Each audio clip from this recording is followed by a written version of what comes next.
Good afternoon, everyone. May we request you to settle down?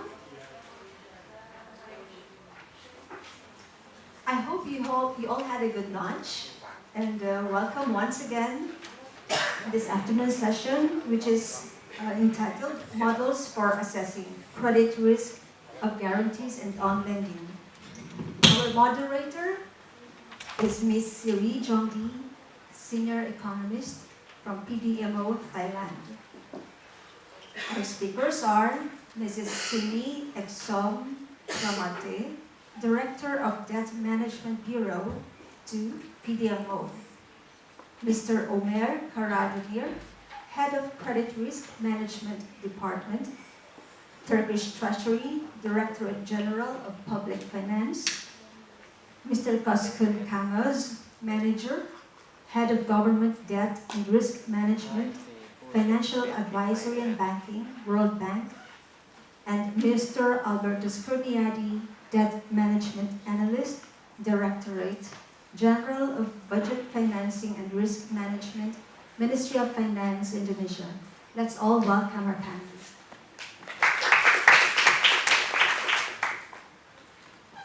Thank you for the kind introduction.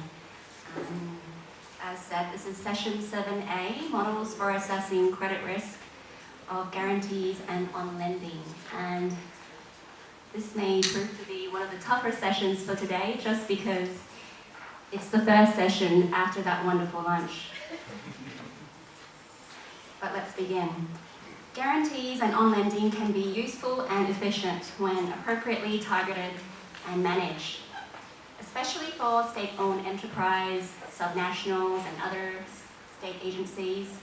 The use of guarantees and on lending can correct market failure, achieve income redistribution, promote international competitiveness, or allow access to the international markets.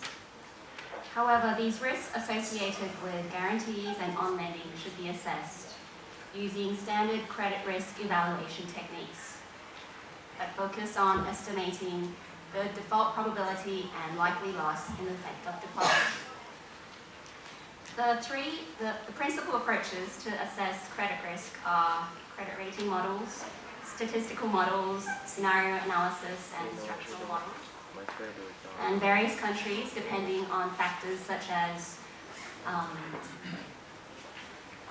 staff capacity, institutional framework, or data availability, would have adopted different kinds of models. Today, we're very lucky to have representatives from 3 different countries to share their experience. And we're also welcoming back Koskun, our expert from the World Bank, to give a background on the issue. So if we can have Koskun to start off our presentations, and then we'll go by country of our seating order. Thank you.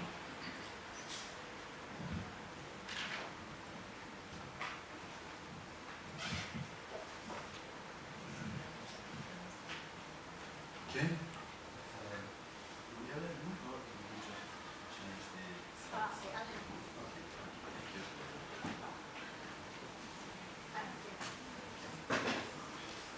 Thank you very much. And today it is my second time to be in a panel in this forum, and sitting next to Ömer. And I promise there will not be a third one tomorrow. And because yesterday we had some overlaps, and again today I will try to avoid, just to write some overlap, because I was working with the Turkish government just before I joined the bank. And indeed, Turkey is a very good example of, for development of the tools and strategies for the management of contingent liabilities as a whole. That's why we are always, as the World Bank and the IMF, referring to the practices and the tools that Turkey is using at the moment. But as I said, I will try to avoid and just to make it possible for Ömer to make his intervention. So the agenda for today on my presentation will cover three topics. One is the government guarantees and the own lending. It will be kind of a brief overview about the topic. And then I will move on the contingent liabilities, what kind of risks, and what is the framework for the management of these risks. And finally, I will touch upon the different alternative modeling approaches on the management of contingent liabilities. So, as you know, there are different types of guarantees issued by the governments. We all know the credit guarantees, loan guarantees, and also, of course, exchange rate guarantees. Also, yesterday we had another session about the PPP, so we talked a bit on the guarantees issued under the private, public-private partnership contracts. And also we have lines of credits as another group of guarantees. But we call them as individual or one-off guarantees because this type of guarantees may change, from contract to contract or due to its characteristics. We have also some standardized guarantees called umbrella guarantees and insurance schemes. As an example of these insurance schemes, for instance, deposit insurance schemes can be one of the examples. And we have also guarantees issued by the governments just to cover the defined benefits of the non-government providers of the pensions. And these different type of guarantees actually requires different methods to assess and to manage the risks. And in addition to the guarantees, in terms of the credit risk management, there are a lot of similarities between the lendings, or we can call it own lendings. It shouldn't be an own lending, but the lending has also same characteristics. So both of them create credit risk from the government point of view. But also there are some differences. For instance, when the government issues the guarantee, it will not have any effect on the government debt stock. But for the lending, it will increase the gross debt stock of the government. Since there is no increase in the government debt stock, the guarantees also doesn't have any influence on the net debt of the government. But when it comes to the lending or own lending, since there's an increase in the asset side of the balance sheet, the net effect will be zero, so net debt will not change. So when you look at the net debt figures, even you see that there is no change. In the end, the lending and guarantees will have different characteristics in terms of accounting and recording of these instruments. So guarantees, they create contingent liability. Lending, they create some assets, and they are also sitting in different places of the balance sheet. So guarantees, they are often not transparent because those are off-balance sheet items. But lending, they are transparent. But from the risk management point of view, again, as I said at the beginning, both creates credit risk and both we can use credit risk management instruments for both of these instruments. So we recently did a survey in 2015 with the participation of 43 countries, and based on the survey results, 91% of the respondents stated that the guarantees or the contingent liabilities are either very important or important.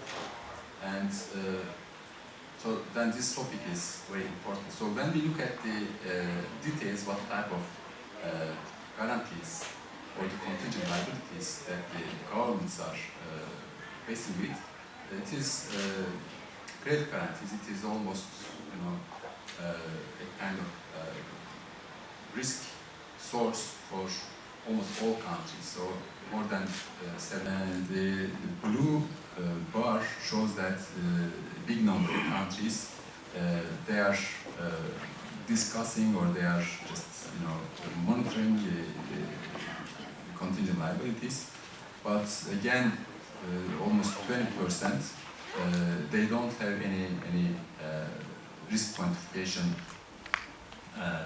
capacity. So, just looking at the overall management of the contingent liabilities of the guarantees, how we are doing this. So there are three-step approach. So the first one is, of course, risk identification, which includes the identification of the individual entities and what kind of entities are exposed to what type of risks, and also the definition of risk exposure. It is all part of the risk identification. So everything starts with the identification and then understanding the context. So first, we need to identify the risks, and then we need to be aware that what kind of information, what kind of data we have, and what kind of resources and the capacity that we have. So based on this information, we can develop our risk management approach.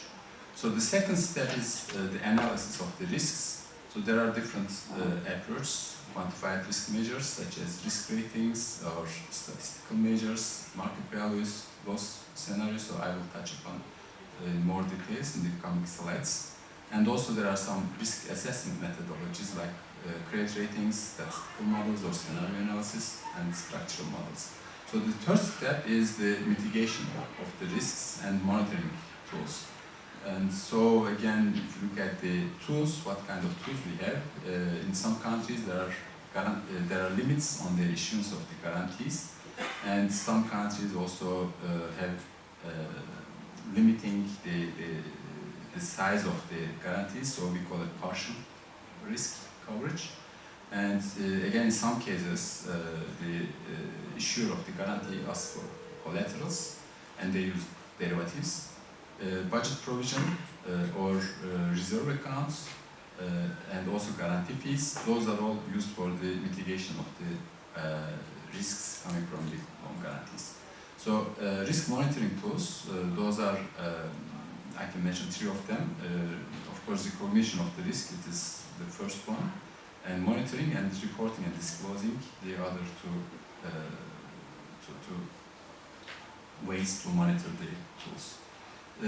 So if you look at the, as I said before, identification of the risks are important. So it starts with, of course, looking the data, what type of data do we have. And so in some countries, risk assessment of third parties, it is taken as a source of resource, source of data. And so instead of using their own data, these countries are using like credit rating agencies data as an input. And also the quality of data, it is also important from the risk assessment point of view. And so what kind of data we are talking about? Historic credit events. For instance, here I need to mention Turkey. Probably Ömer will go into the details of this. So some countries have their own database, but also similar to the previous topic that I have mentioned, some of them are using the third-party database. And the performance, of course, information of beneficiary entities, it is also important. So what I mean is having the financial statements or annual reports of the beneficiary and analyzing this information, it is critical. And the market prices in some countries, the bond spreads, for instance, in Colombia, are used as a source of data. So again, as I mentioned previously, the capacity of technical capacity, of developing models can be kind of a constraint. That's why it is always useful to just look at the resources, what kind of resources, what type of resources we have. So the size of portfolio, it is of course important. If you have a big portfolio, then you should have more resources to allocate. If you have a small portfolio, it changes the situation. So if you have few people in your debt office just to take care of these risks, then maybe it will be good for you to use third-party data and third-party information instead of trying to develop your own data. And also the background of the team members, it is important because you need to use financial statements, financial tables. So then having a background stuff with the background of accounting will be useful. And again, if you're going to use quantitative models, simulations, then having some stuff with quant background would be useful. So just looking at the resources that you have will help you to develop or decide what kind of capacity you are going to develop.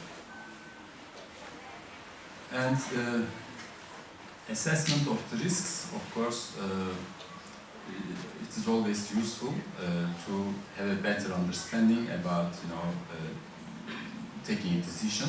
So the better informed senior management always, of course, takes a better decision, it's for sure. And also while issuing a new guarantee or while lending, and again having information, it's always useful input and makes life easier. And design of the tools, which I mentioned before, it is also another area that we can use the data that we produce as a part of the risk management, our risk management approach. And finally, having a strong risk assessment capacity, of course, will prevent us to face with some risks. And so this table is kind of a summary of what I mentioned before. First, we should have a good capacity, just to understand the degree of risk, and then it comes to quantification. And based on these two, of course, implementation is of course always important, because just having this analysis or models without using this information in the decision-making processes, it doesn't really useful for the implementation and decision-making. So if we look at the models, what kind of models we can use and how to quantify the risks. So the most commonly used risk measures are maximum loss and ordinal risk rating. And so there are different also measures, statistical measures, like probability of default, expected loss, and unexpected loss. All of these type of different statistical models, measures requires some modeling skills. Also, market value is important, because if you issue guarantee, it is expected that it will reduce the cost of funding from the beneficiary's point of view. So then, making a comparison with the market values and the face value of the guarantee, it is always useful. Finally, of course, scenario. For having some scenarios on the potential losses, it is always useful. So what type of methods that we are using? So there are four main areas, four main different methodologies. We can even use them, individually, or use some of them, together. So credit rating, it is, as I mentioned before, it can be based on the methodologies that the rating agencies are using. So the scoring and evaluating of an entity's key risk drivers, it is part of the credit rating analysis. And statistical models, it is another area, it's another approach. So this is mostly based on the econometric analysis, and just to calculate the likelihood of the default. And there are also some countries using statistical models. And scenario analysis, this is mostly on the potential impacts of the price changes. It can be exchange rate deviations, or it can be on the inflation, or it can be on any price changes that may have effect on the pricing of the guarantee, or on the default probability of the guarantee. And also we can have scenarios on different events, like catastrophes, or like failure of the beneficiary. Structural models. This is also another econometric and statistical way of calculating the expected loss, and this is the most sophisticated models that that managers can use.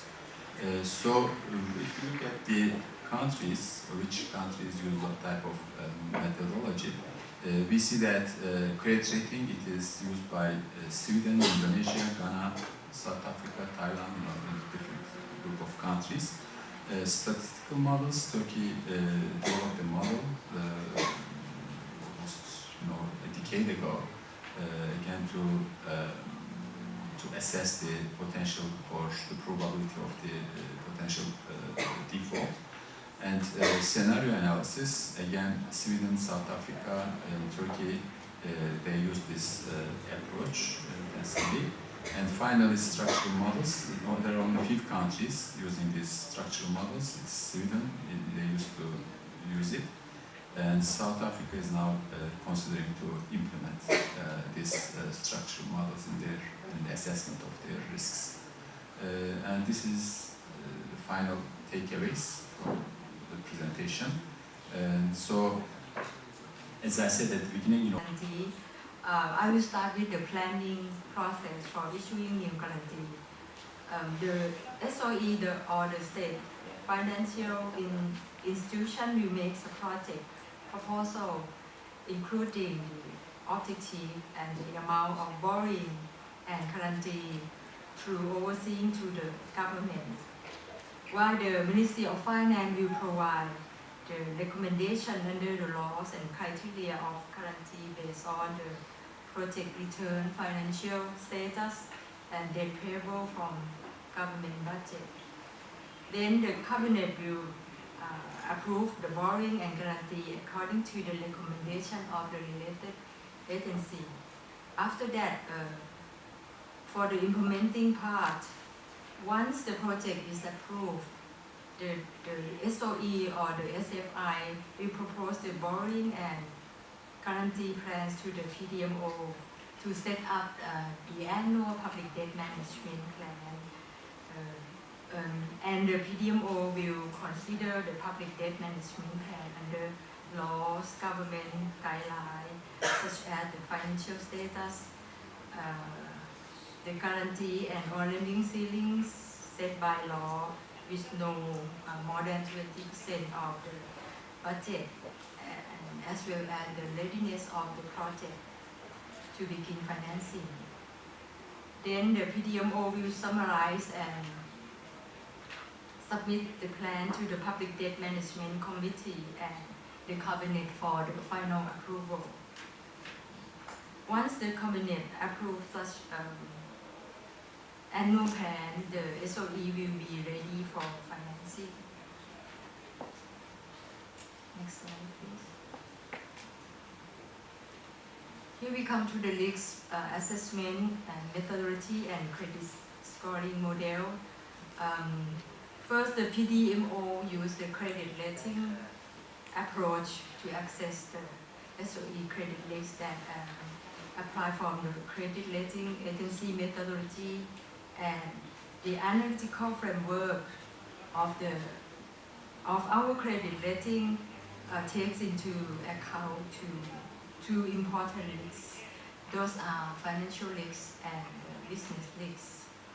For the state-owned enterprise, we can see that we classify the financial risk for 50% and the business risk 50%, but for the state financial institution, the financial risk is accounted for 70%, but the business risk is accounted only for 30%, which that reflect their nature of business.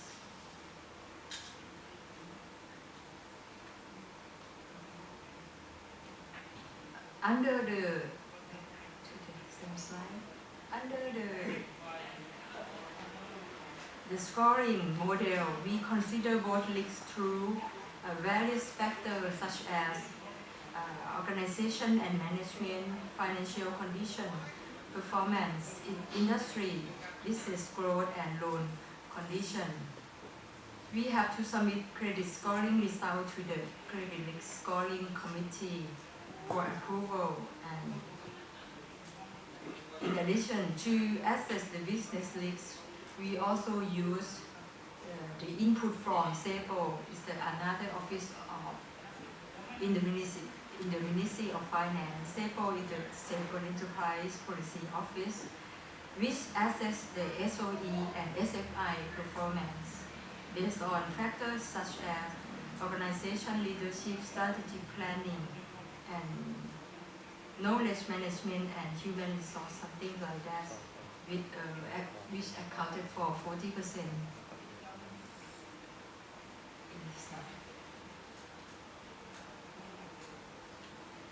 For the guarantee and or lending by credit scoring, the SOE credit scoring is classified to number 1 to number 8, which level 1 means prime debtor that reflects low risks. For higher credit rating will reflect higher risks,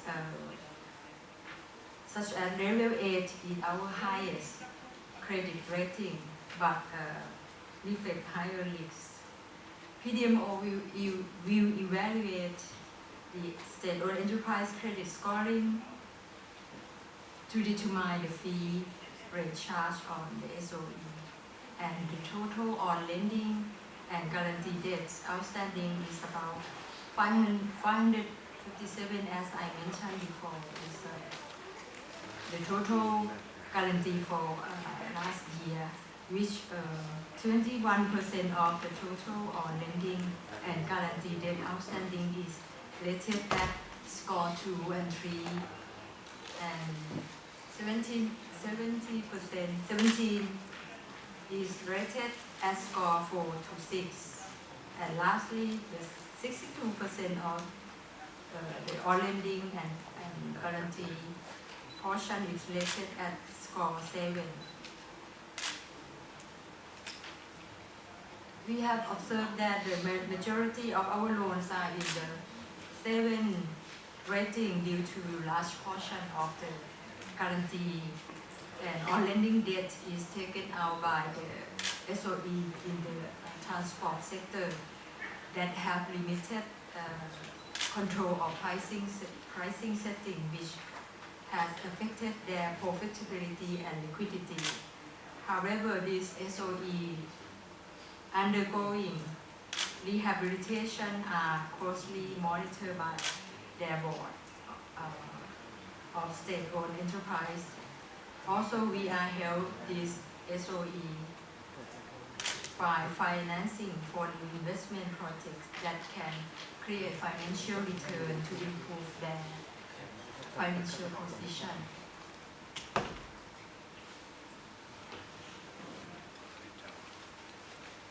For the process of guarantee fee and on lending, including charging the fee, the first step is PDMO has to submit the annual public debt management plan to the cabinet for approval. Then we will provide sources of funding for SOE within the amount of borrowing guarantee as approved by the cabinet. Then we have the provide credit scoring to make decision for on lending and issuing guarantee to SOE. For calculating the fee, we will calculate the fee in annual basis depends on 3 factors. Those are duration or the remaining maturity of the guarantee or lending. And the second part is the SOE credit scoring and debt outstanding. Finally, we will inform the fee to SOE, and when we receive such fee, we need to send to the government revenue account. Normally, SOE and SFI can request for exemption or reduction of the guarantee and or lending fee if loans qualification according to criteria under the ministerial regulation. So PDMO has to analyze and summary their requirement and submit to the Minister of Finance for approval. We have used this credit risk assessment model so far for about 10 years, and over the years the SOE and SFI have complied with our requirement, whether data request or fee collection requirement.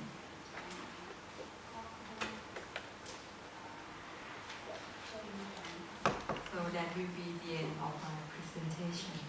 Thank you. Thank you, Ms. Soni, for the overview of the guarantee process and credit risk assessment in Thailand. Next, I would like to invite Mr. Alputis from Indonesia to share his experience.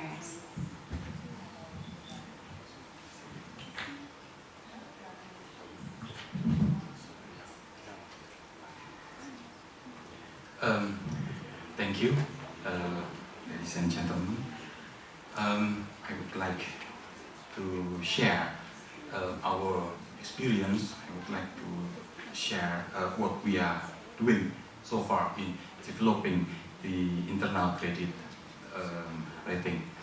But before I present the materials that I already prepared, I have to thanks for the committee because they provide good foods, and there is a positive correlation, and it's statistically significant that good food related to the ability to open our eyes.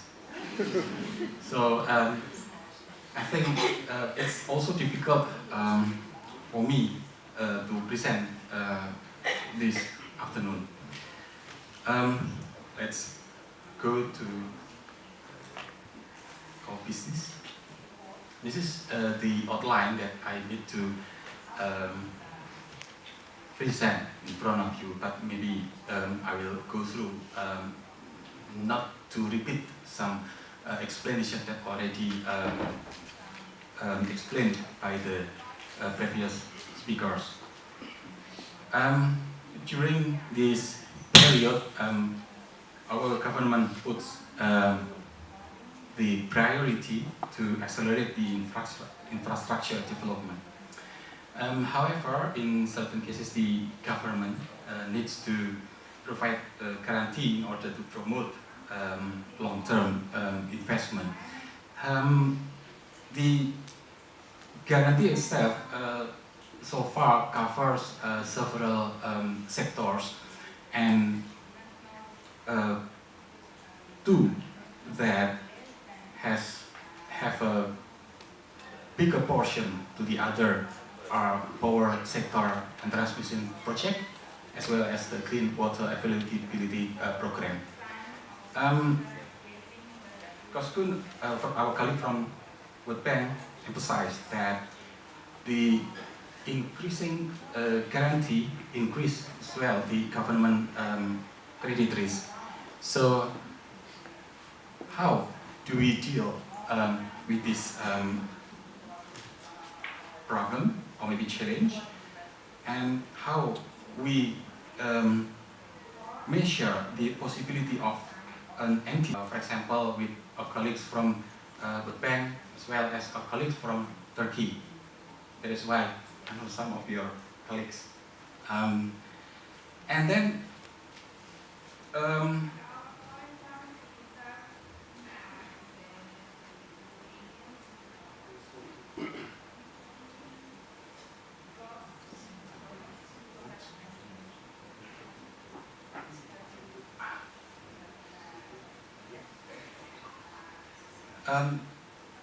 some points that we can learn from this process is that there are many challenges that we face during this learning process. The first one is talk about the credit rating agency structure.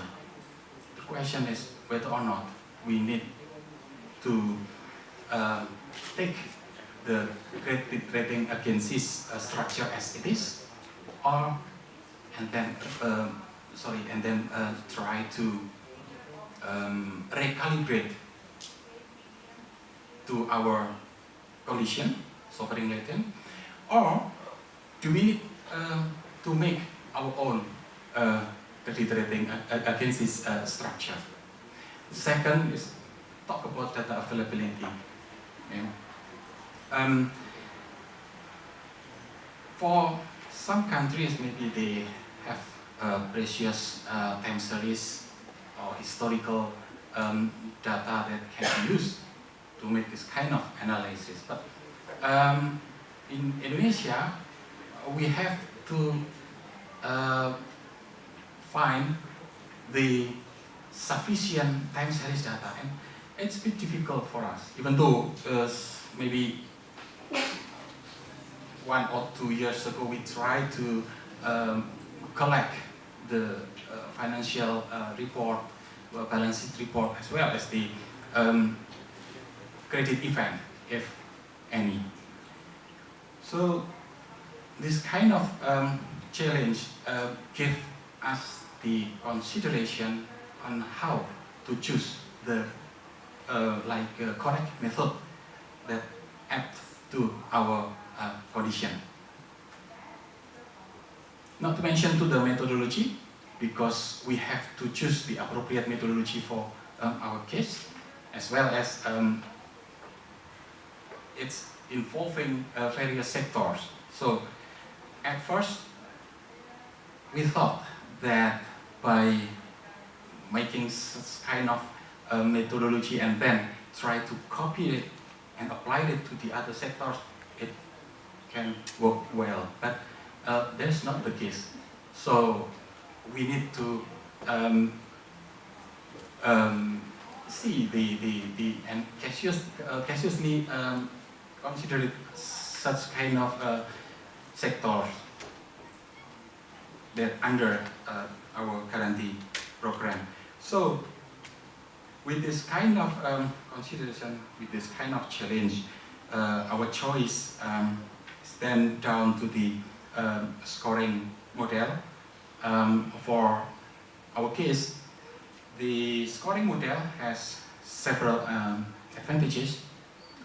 For example, it is more flexible, and then can be used even though the information on historic financial performance as well as the credit events are limited. And then the most important thing is that by using scoring model, it builds our understanding of credit risk analysis and the way to assess the performance of the beneficiary. However, by doing the scoring model, some of our colleagues, Bank, and then some from Turkey, Sweden, give us their input that sometimes scoring model is somewhat subjective, especially when we try to determine the scoring risk factor. As you may aware, this is the table that we adopt from Moody's. The factor weighting, sub-factor, and then sub-factor weighting, everything is there, and then we can adjust based on our characteristic. However, the way to translate the sub-factor into the condition that describe the beneficiaries' situation, that's another challenge. So we have to be careful in this case. That's why sometimes it takes time to construct this kind of approach. But then, from this scoring model, we can get the certain number or maybe certain value that can be converted into the letter rating. And as already explained by our colleagues from PEN, it can be calculated to the expected losses. And when we have expected losses, and then in our cases, it can be calculated to the proposed budget allocation. However, there is another challenge that we face during this process. Since our fiscal space is limited, but then we need to slightly change the proposal of budget allocation for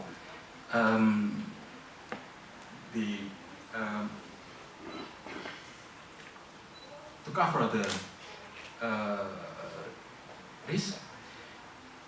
We estimate the debt repayment and interest payment for certain fiscal year.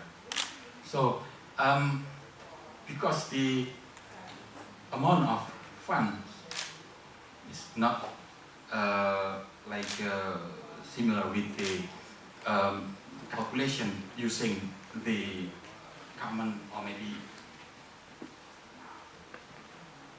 the things that usually we use.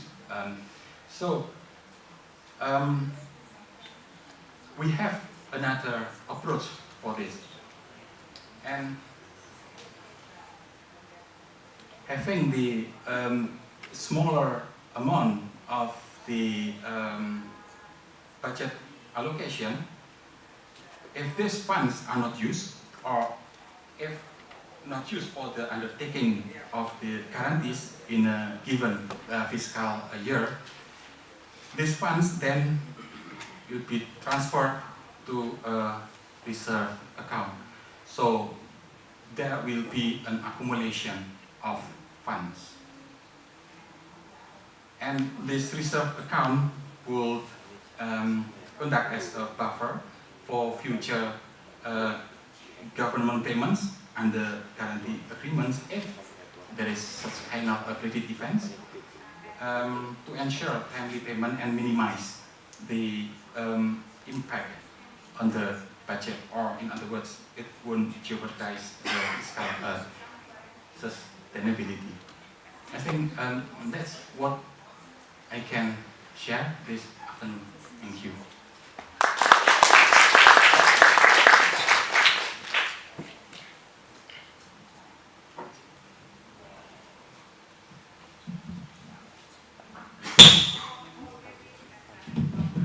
Thank you, Mr. Albertus. It's interesting to see that aside from the credit rating model, you also have a reserve account also to provide for expected losses for these contingencies. Next, I would like to invite Omir from the Turkish Treasury to share Turkey's experience.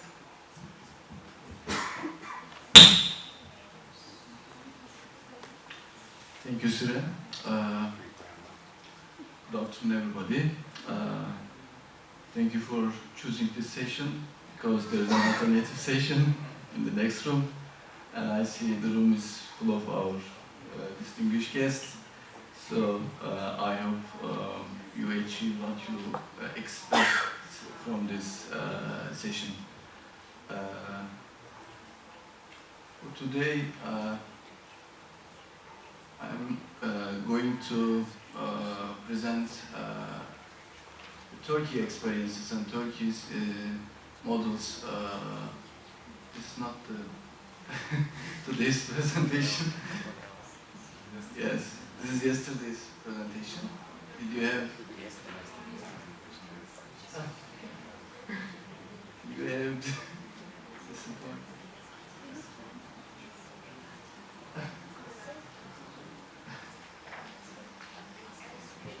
Yeah, I remember.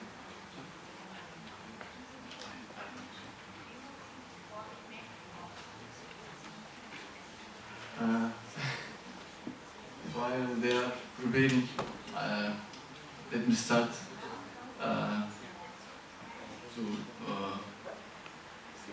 the presentation. Yeah, actually I divided my presentation into 6 main parts. First one was what the credit risk, then the main sources and characteristics of credit risk. You can imagine the outline in your mind. And risk management framework from the perspective of risk mitigation tools. Then next the model we use for risk assessment and quantification. Then I would share, if we can achieve our presentation, some statistics of our guarantee and on lending stock portfolio. And finally, our reports on these issues. By definition, I think this is disturbing your contingent. Treasury provides different types of guarantees, and these, because of these guarantees, mechanisms, there is a credit risk on this portfolio. So, but today I'm going to just focus on the repayment guarantee and on lending. It is very left. It's the left side of this diagram. Treasury is the guarantor in the repayment guarantee. Treasury is not borrowing. The institution is borrowing, and Treasury just issues or provides guarantees.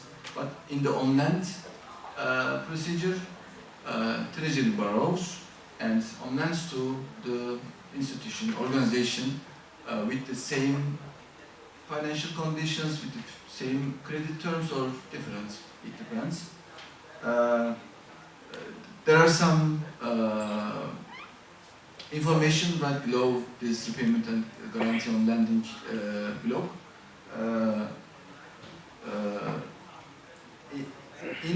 In our stock as a guarantee, we have 14 billion guaranteed and $2 billion on lend. That stock as of 2017.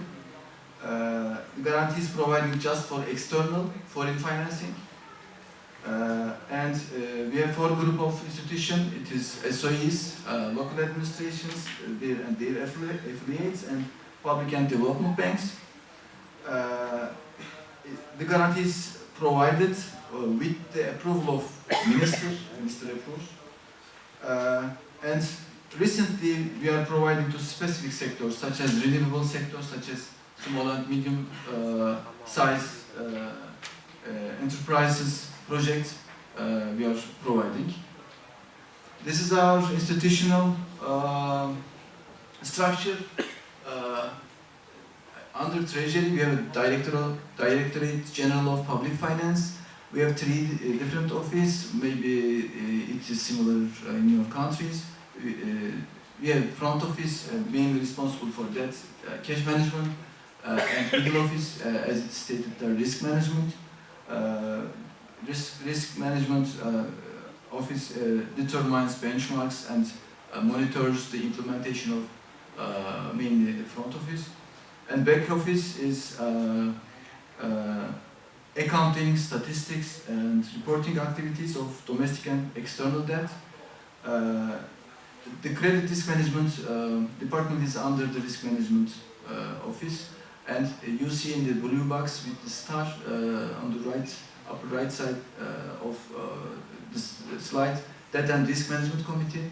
It is the high-level committee, consists of our general directorates and undersecretaries, and they are deciding the strategies for borrowing and strategies for on-lending guarantees and other receivables. And we have some legal framework, some laws for the management of credit risk.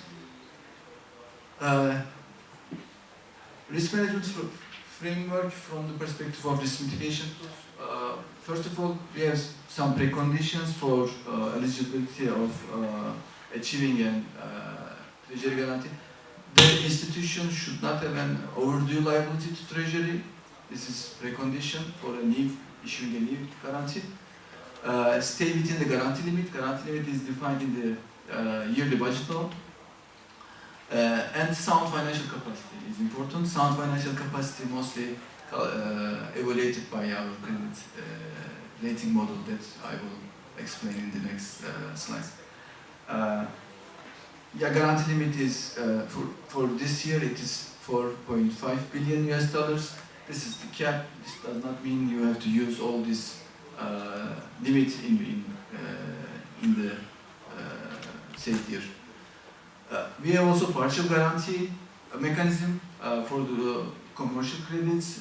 Partial guarantee means it is a risk sharing mechanism also, not treasury guarantees the whole amount of credit, but there is a risk sharing with a range of 80 to 95%. But for the IFI credits, international financial institution credits, this is not the mechanism that we are using. A guarantee fee, it's an upfront fee that we are collecting if you issued a guarantee and if the institution signed this and accept this guarantee, they have to pay an upfront fee. This is maximum 1%. It is calculated according to our model assessments. I will explain in details in the following slides. Risk account. Risk accounts composed of guarantee fees as a revenue, budget allocations, and from yearly budget, and collection from receivables. It is used for paying our assumed amounts.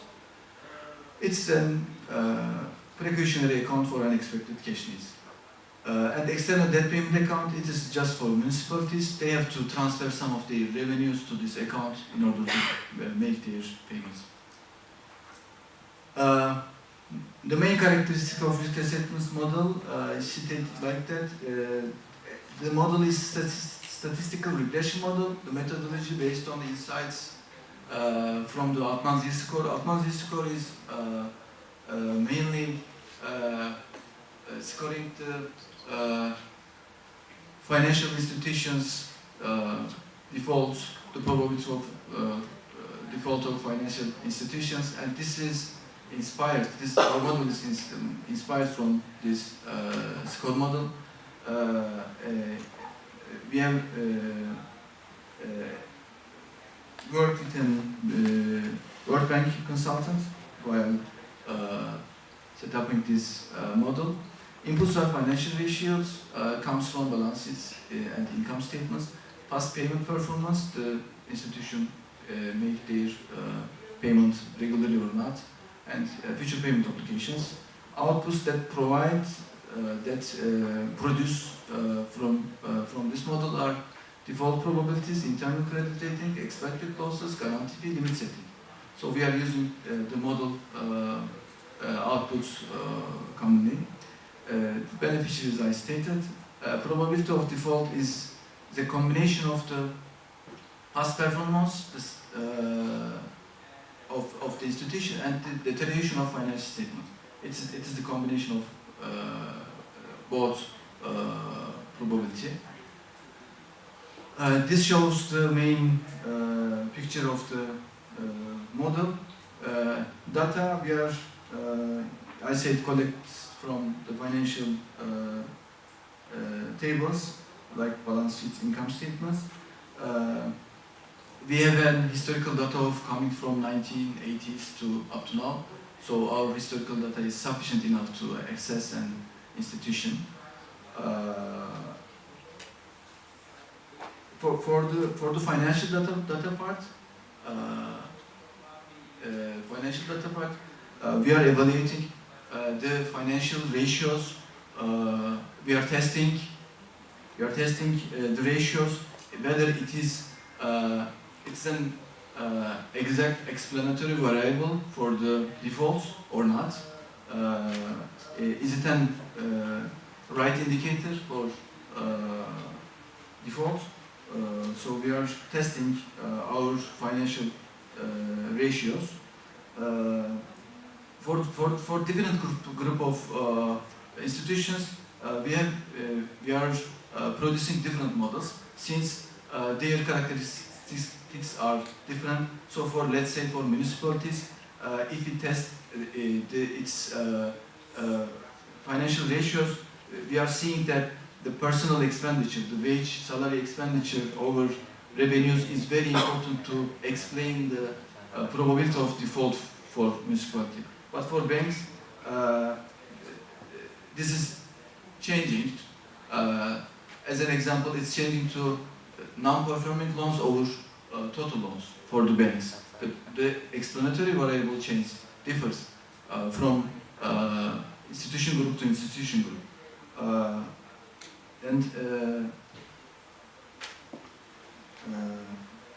Yeah, probability of default is, I said, combination of these two ratios, and at the end we are achieving a list of and a range of institutions where it lays according to the result of this models result. And the rating is important while issuing a NIB guarantee. If the rating is low, like DF, it means we will not issue a NIB guarantee to this institution. But if it has a high score like AB, it means you can continue to issue NIB guarantees. For the expected loss, it is also the production of the model. Expected loss is the present value of the cash flow of projection of guarantee and on-land payments with default probabilities and recovery rates. Based on expected loss, we are deciding to risk account appropriation for the budget and guarantee and on-lending limit. If we have high expected loss, we are demanding high budget appropriation, and for the limit it is also important. We lower the limit if we are experiencing high expected loss. And for the guarantee and partial guarantee, this is an inverse function of the expected loss. Guarantee fee, I'm referring. Guarantee fee is an inverse function starting from 0.1 to 1% for each guarantee. It is inverse. Direct proportional to expected loss. If the expected loss increases, the fee that we are demanding also increases. For the partial guarantee, it is inversely. If expected loss is higher, the guarantee that we are providing is diminishing. For the statistics, we are mainly issuing guarantees to banks based on our recent stock. It is almost 80%. Then we are providing for SOEs and municipalities. This is the yearly change of the on-lending.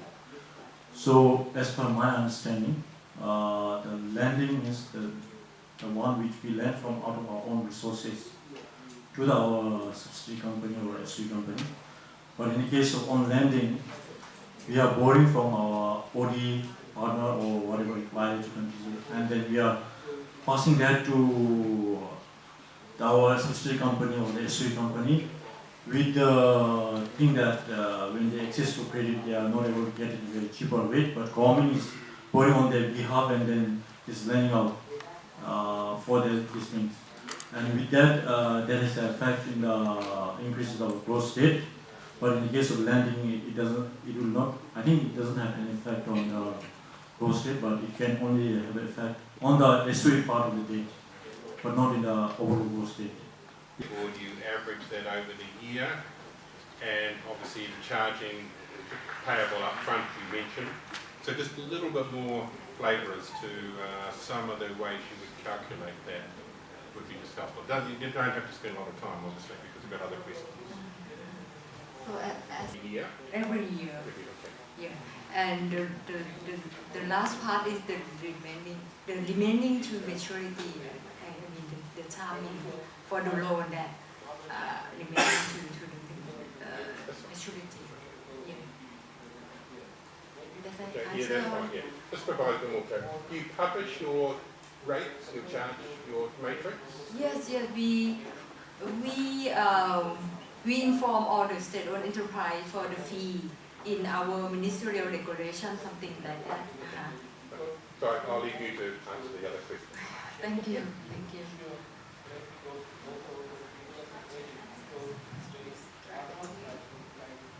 Just some quick answers, considering the time limits we have. So, about credit rating of, let's say, a company or beneficiary, it doesn't, include these countries because it is indeed, embedded because it's part of the country. And but in terms of, the quant part, I mean, not the qualitative part, but the quantitative part, the methodology is very similar. And another question was about lending versus on lending, and it is actually same from the credit risk point of view, because if you lend as the government, the borrower can be a company or a SOE or a local administration, or even it can be another country. Then if you are lending, it creates a credit risk from the government's point of view. But if it is on lending, again it creates a credit risk, but this time the source of funding, how to finance this activity, it can be in most cases an external debt. It can be a bond, it can be a loan. That's why it is called on lending. But in the end, practically, it is a lending operation. So you can lend by using your own resources, or you can lend by using some external resources. From the credit risk point of view, there is no difference. And about this credit guarantees from IDA or export credit guarantees, there is no difference. From the methodological point of view, of course, each one of these, in terms of the use of funds and also the issuance mechanism, of course, there are a lot of differences. But in terms of managing the risks, they are all same. There is no difference. So just to pass the microphone, because I think we have only 3 minutes, and I think other panels may want to add something. Actually, Mr. Coşkun Cangöz clarified many points of the questions. Maybe I can add some couple of words.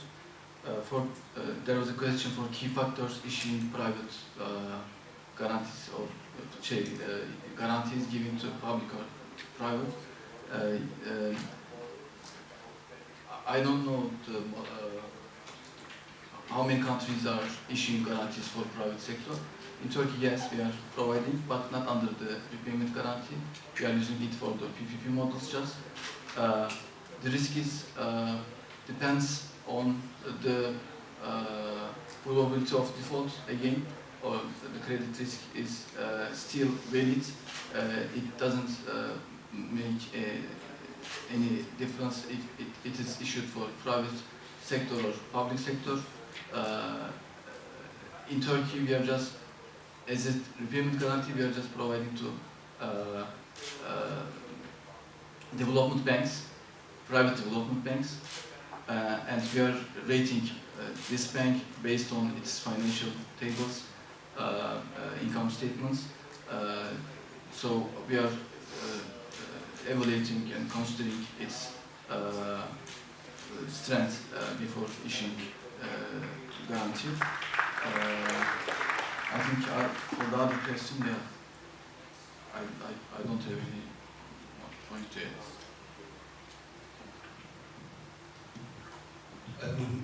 Just giving a quick explanation. That in Indonesian case we have the what so-called credit guarantee that ensure differentiate with the other type of guarantee we call investment guarantees. This type of guarantees try to protect investors against the termination risk. So it covers also the, for example, materialization of the political risk. So between this, the difference mostly for the investment guarantee usually used for the PPP scheme, while the credit guarantee mostly from the corporate finance. We're just out of time, so I'd like to thank you all distinguished speakers today, and as well as our audience for your active participation. Thank you. Thank you, Ms. Suri, and our speaker.